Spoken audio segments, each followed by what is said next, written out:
So what's up mga ka-acid? Andito naman si Carlo Talisay.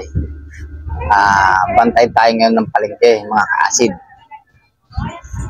Ito medyo hapon na ngayon. Alas 2 na ng hapon. Alas 3 na. Kaya merienda time na naman tayo.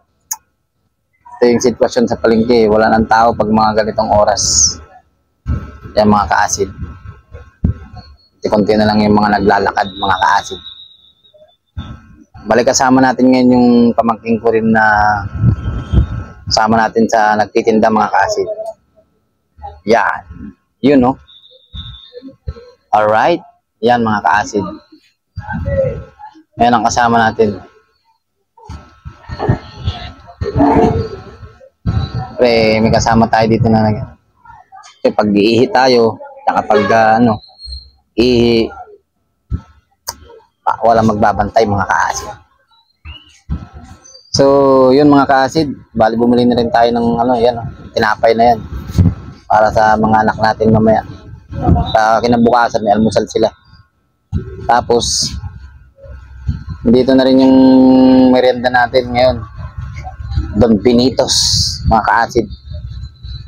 Yun bali magmerienda tayo ng Don Pinitos.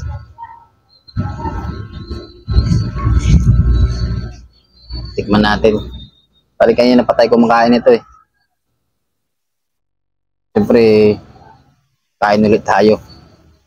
Diba? Ito yan mga ka-acid. Alright. Ito plastic. Bawas na mga ka-acid. Kaya na pa tayo sumisibak. Ang hali.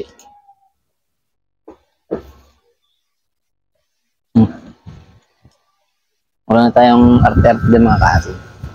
Sa pagkain. At kamain mo na yan. Sarap Pamangkin ko ayaw pa kumain Papaganda pa siya mga ka-acid.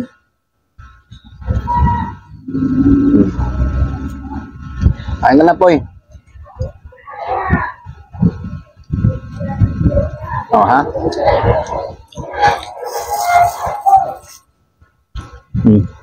Sarap mga ka-acid. Dati hirap kumain.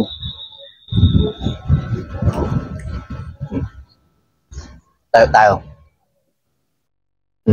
Walang tao.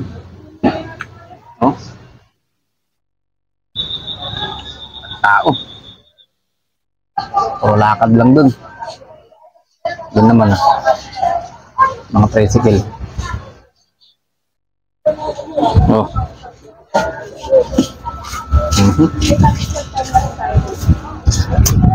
Ayan mga ka-acid. Mga pagdating ng 4 to 5 o'clock yan naglalabasan na yung mga tao. Ngayon medyo tag-ulan pa rin dito sa amin. Kasi dito pa rin yung bagyo, yung low pressure na pumasok. Bali bukas pa yata lalabas yun. Bukas pa yata lalabas ng Philippine Area Responsibility. Yan mga ka-acid. Kain ulit tayo. Don Pinitos. Yummy. Sabi ni Coco Martin. Yummy. Maraming salamat mga ka-acid.